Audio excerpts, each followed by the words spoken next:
Binge the full week of The Ray Taylor Show ad-free over at inspireddisorder.com/plus. This is The Ray Taylor Show. This is my top 5 Charlie Kaufman films. Now, I know what you're saying, potentially know what you're saying. Charlie Kaufman is more of a screenwriter. He's only directed, I believe, 3 films. So not quite 5, but that's okay, because I consider Charlie Kaufman films to be the ones that he wrote. Whether he directed it or not, I don't know.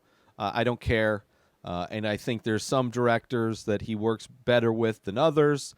And we'll get into that, shall we? But Charlie Kaufman, one of my favorite screenwriters. One of the few screenwriters where I'm actually like a fan of their work as writers.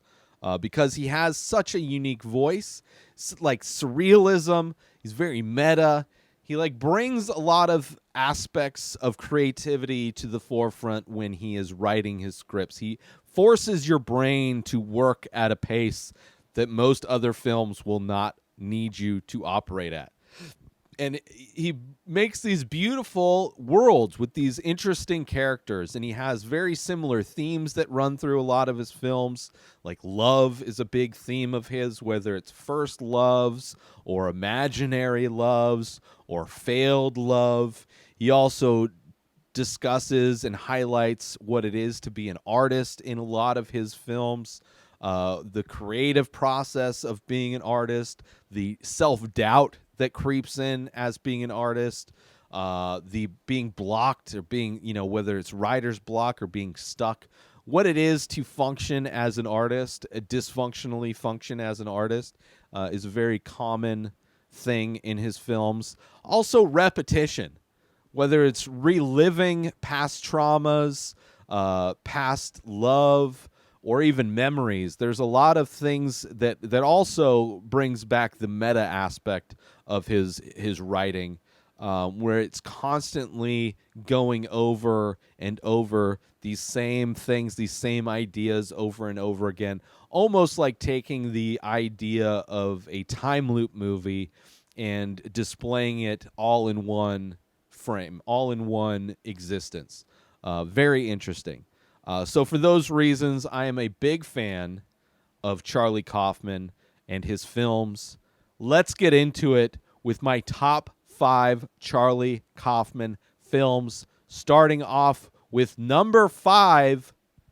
It's a movie that was not on my list until I obviously rewatched all of these films in preparation for this episode to make sure I had my list correct. So coming in at number 5 is Anomalisa. I believe it is the first of his films that he directed, co-directed. It is a stop-motion film. In this film, it is very much about love in a certain way. Basically, there's only 3 voice actors in this story. There is your main character.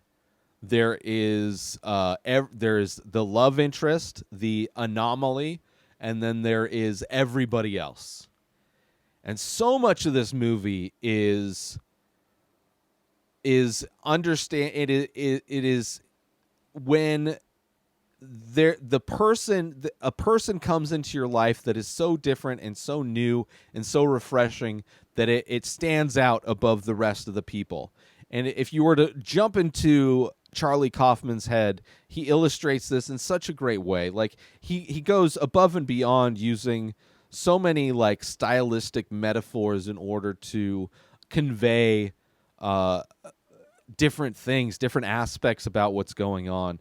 And in this one, because all of the voices are by the same voice actor, it portrays how normalized everything gets and how boring that gets when things become normalized. And when this character discovers this woman who has a different voice than everybody else, it is the most beautiful thing he's ever seen, because it is an anomaly, and her name is Lisa. So she is Anomalisa.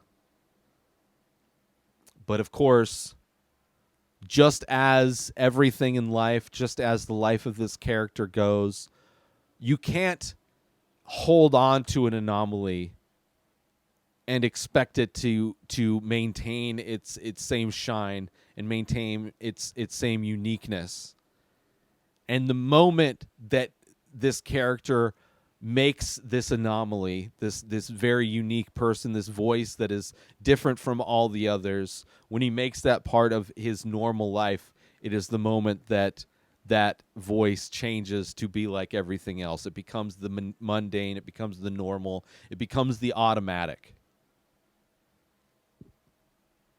And I appreciate that, because there's definitely been times where it's like, I am so attracted to this idea or this person or this thing. You have this romantic idea of what it's going to be, and then once the reality of that thing being part of your life, it becomes normalized so fast that the shine and the aura that it once had is no longer there. So rewatching it, I really appreciate it. Obviously, so many of Charlie Kaufman's films are depressing and slow and rough, but I really appreciate it. It's something that I connected with in this rewatch that I just did not connect with previously. And I had only seen it, I think I'd only watched it once when it first came out.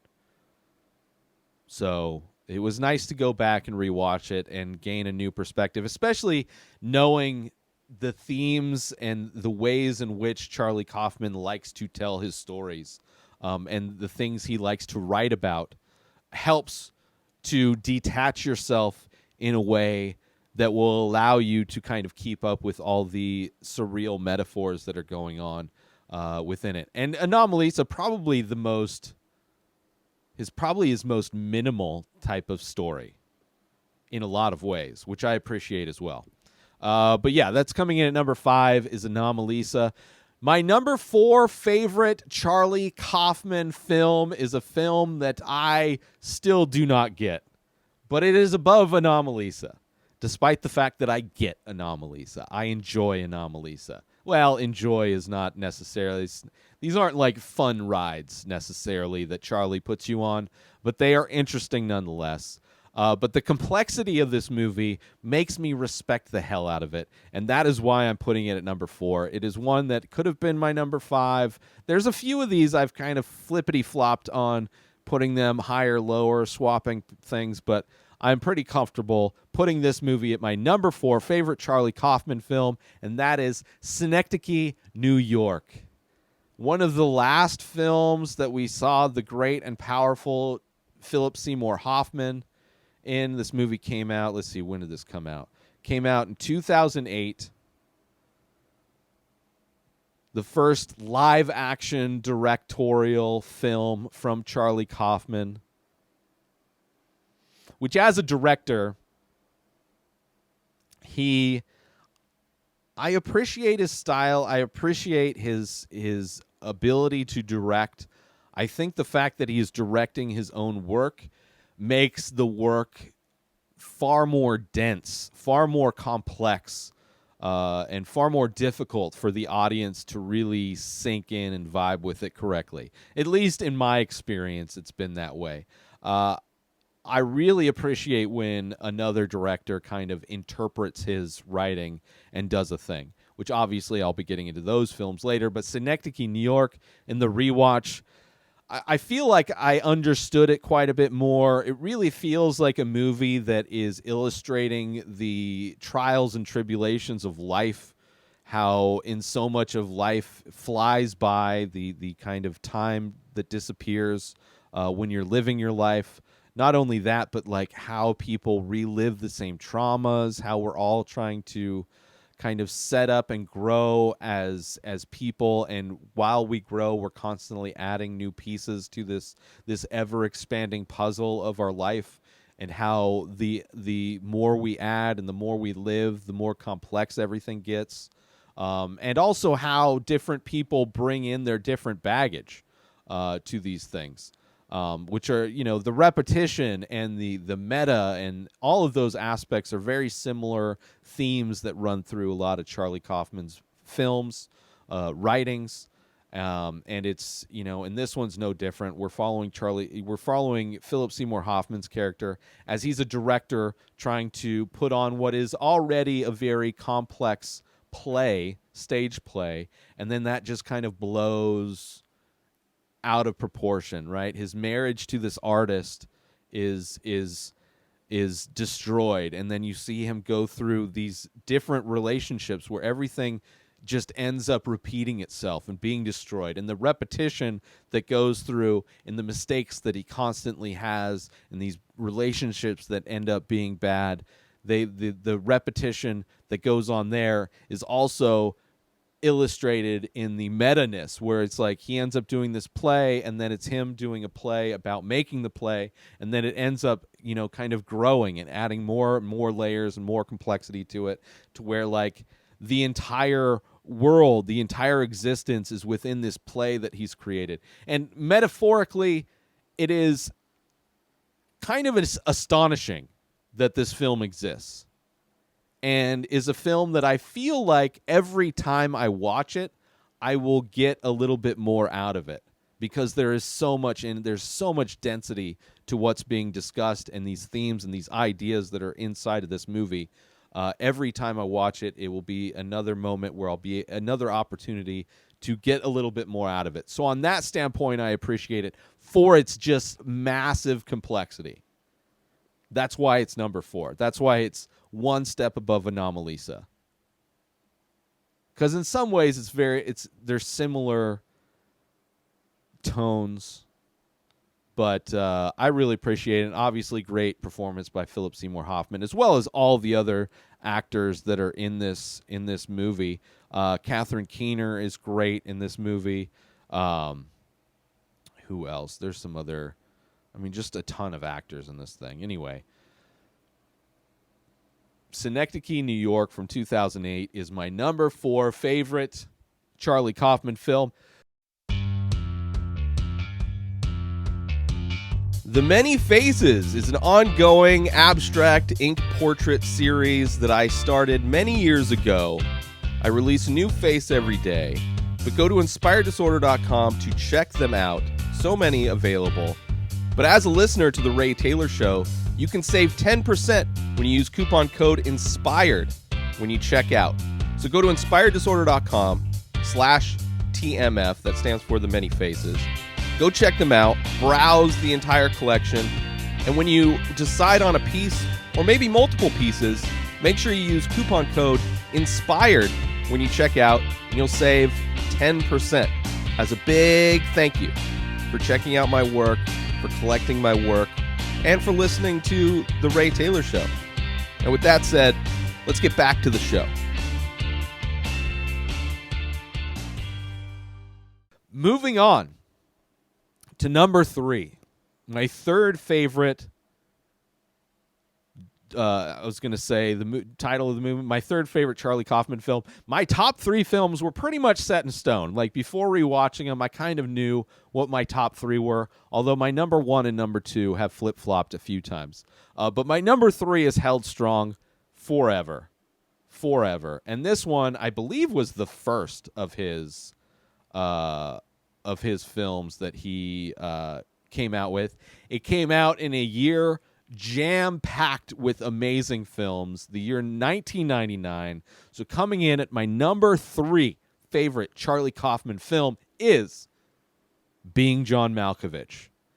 This is a movie. I was working at the movie theater when this happened, when this movie came out, and it was a crazy movie. A movie which is basically the prequel to Get Out in a lot of ways. A very similar kind of a premise, kind of a science fiction-y premise. But in the movie Being John Malkovich, it's the ability to enter into the body of John Malkovich. Assuming there's other portals to other people, but the focus is John Malkovich, obviously. That's why it's called Being John Malkovich. You have your star, your lead, John Cusack, plays a puppeteer. I myself, in middle school, high school, was a puppeteer myself for a church. Went on tour, was the lead puppeteer. Different type of puppet. I was this kind, with your hand up their butt, moving the mouth. You got a couple sticks to move their hands. He's doing the marionette puppetry. But it lends John Cusack's character the ability to control John Malkovich in a way that nobody else has been able to do. And so much of this movie is what it's like struggling as an artist. Struggling as an artist who's trying to be an artist in an art form that is not wildly popular. There's not a big demand for puppeteers in any aspect of modern society. But in some ways, it shows that, given the ability, the creative ability and talent that John Cusack's character has as a puppeteer, melded with the fame and notoriety of somebody like John Malkovich, that could be parlayed into an actual career in elevating the art of puppetry. And it's just crazy. It's a fun movie. Obviously John Malkovich, great performance. He's got to act as if he's being possessed by these different people. There's the scene where he goes inside of his own head, and then everybody in his world is a John Malkovich. Everything and all they say is Malkovich. Very similar ideas in some ways to Anomalisa, where in Anomalisa everybody has the same voice, that kind of normalcy of voice that's in John Malkovich's John Malkovich when he's inside of himself. Everything is himself. It is like it is folded infinity upon itself again. Like having a kaleidoscope look inside of a kaleidoscope. Beautiful film. Cameron Diaz, one of the few films that takes an attractive female actor and makes them look fugly. Very successful with Cameron Diaz. Monster, Charlize Theron playing Monster was probably the only other time. This is also Spike Jonze. I think the collaboration of Spike Jonze and Charlie Kaufman is a great combination. I wish Charlie Kaufman would go back to some of these directors that he's worked with in the past, because I think they're able to translate his words and his stories in a way that maintains its creativity and complexity, but makes it more palatable for an audience to it doesn't require the amount of brain energy to understand. But I love it. So number 3, hard number 3, easy. Number 3 being John Malkovich. Moving on to my number 2 favorite Charlie Kaufman film. This had been at number 1 for a while, at number 2, number 1.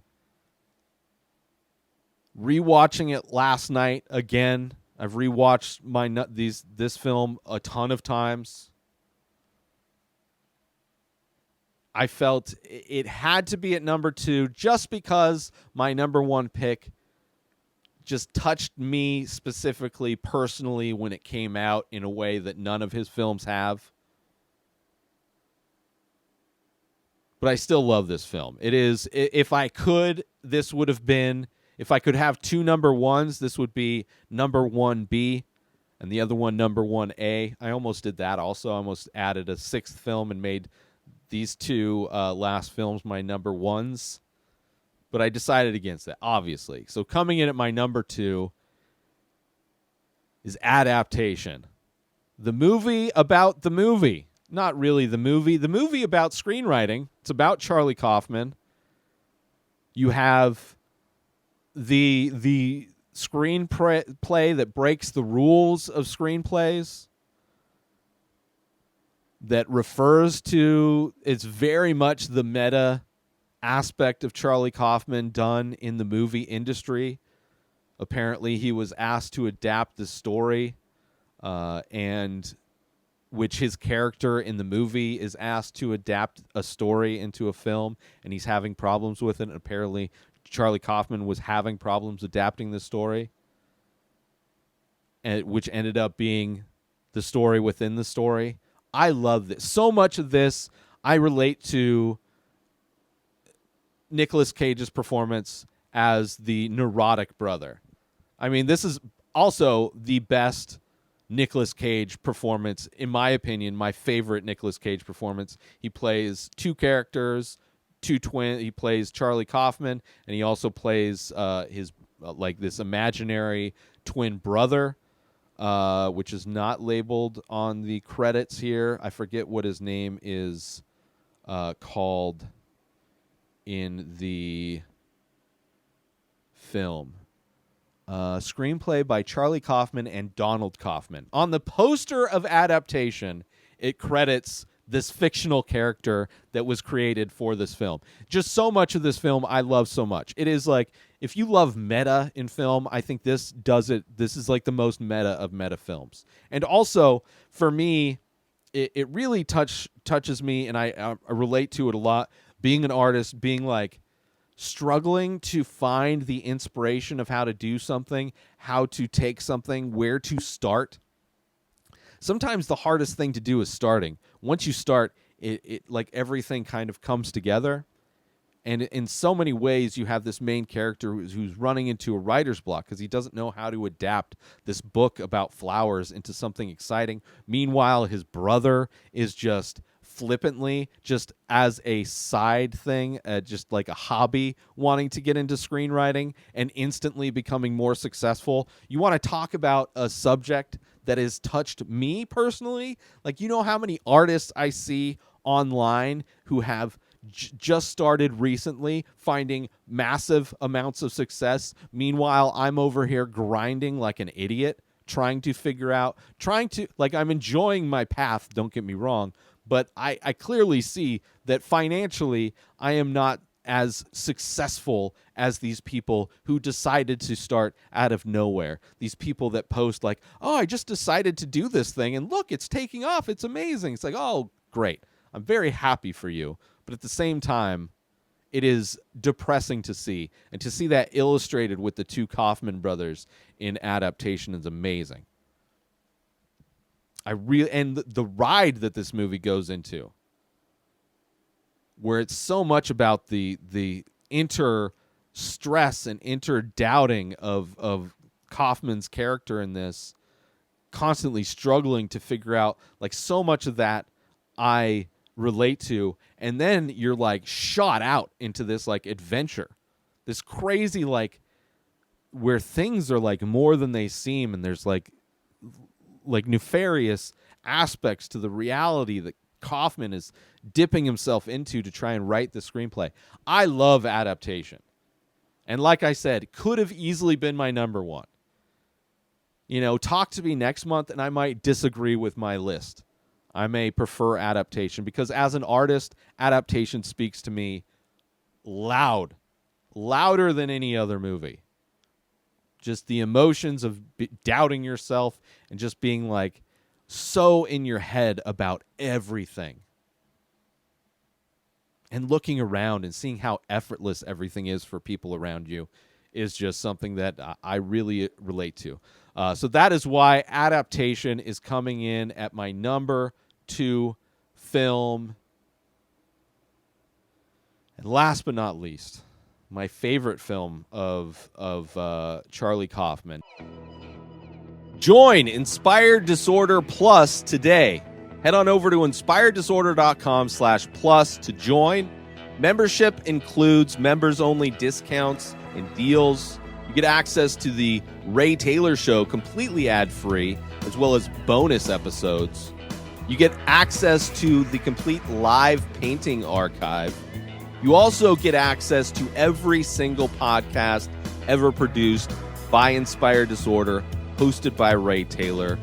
You get access to Ray Taylor's personal blog, as well as the opportunity to ask me any questions. So if you want to start a podcast, you're into art, ask me anything.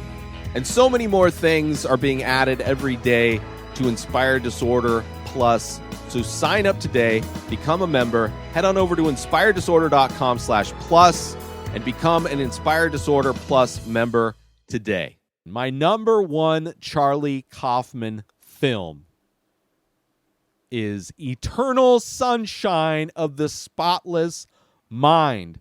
You have the best performance Jim Carrey has ever done in a film, in my opinion. You have an amazingly creative story that takes the imagination of Charlie Kaufman and tries to adapt that into something that is more grounded, slightly more grounded, in that there is this like somewhat sci-fi aspect of the ability to go in and erase memories. Something that could potentially be in our near future is the ability to go in and erase memory. And so much of this movie is memory, which is very much a theme of Charlie Kaufman's, not memory specifically, but the idea of reliving memories, to reliving trauma, reliving these aspects of your life, making the same mistakes over and over again.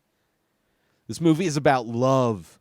This movie is about new love. This movie is about failed love. This movie is about just constantly going out with somebody that ends up being toxic for you. In this movie, it is the same person, but in so many people's lives, including mine, you end up going out with the same type of toxic person because that's just the trauma that you live through in your life is something that you're constantly trying to repeat.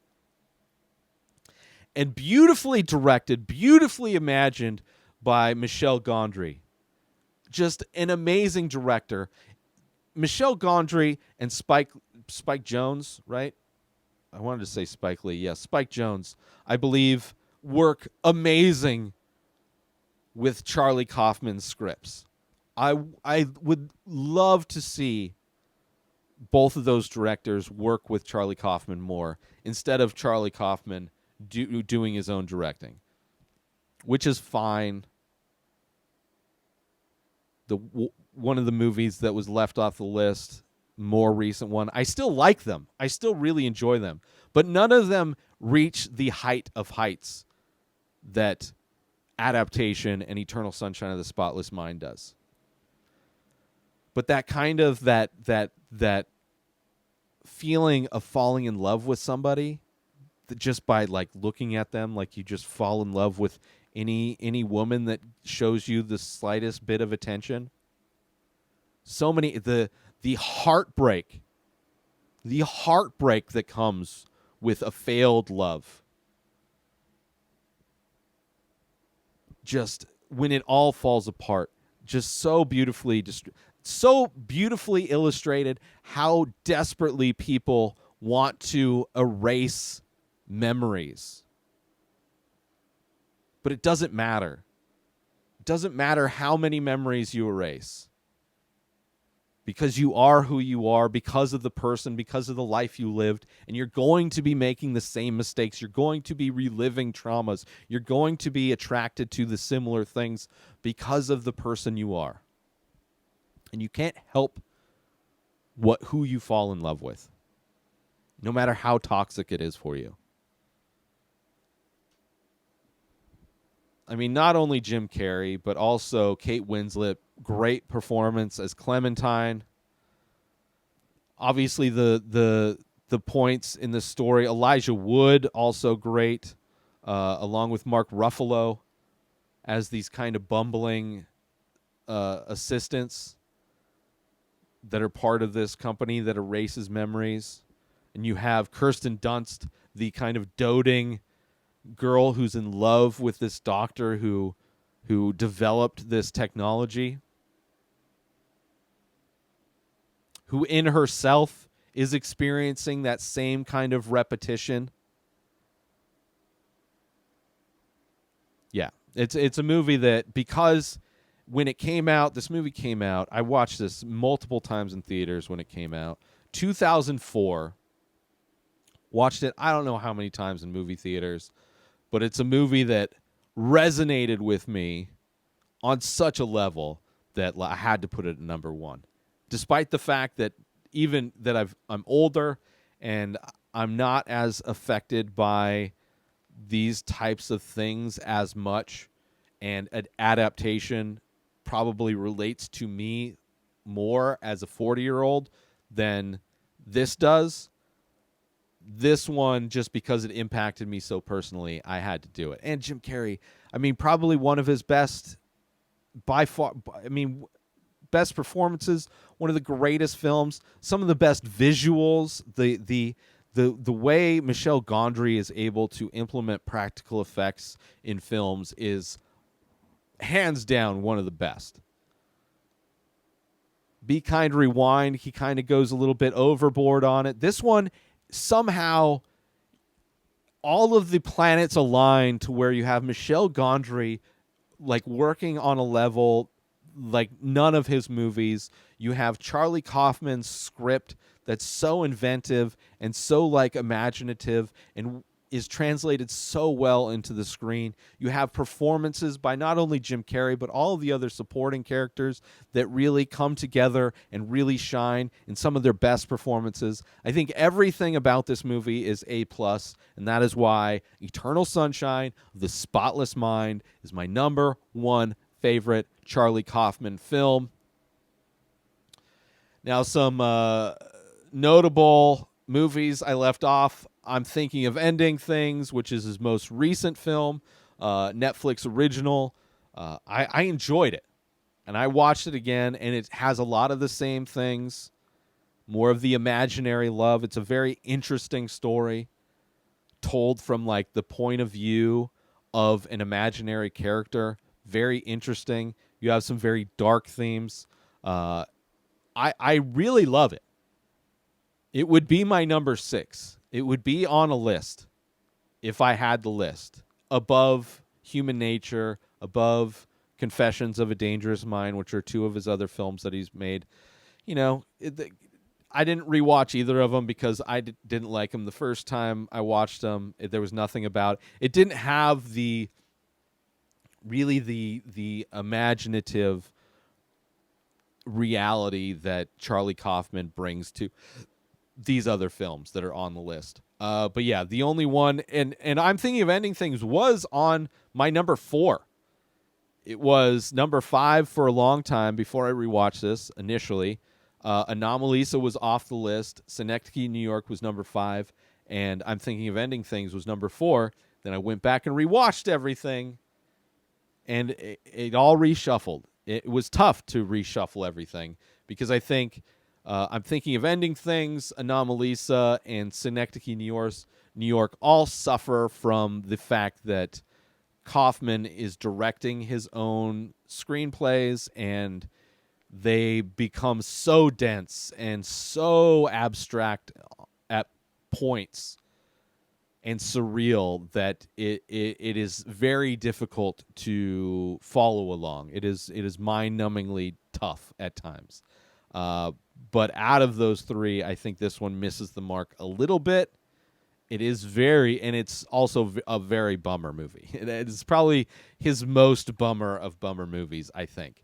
But I still appreciate it. I still enjoy it. I think it looks amazing. I think he is a beautiful director. He knows how to put stuff on screen.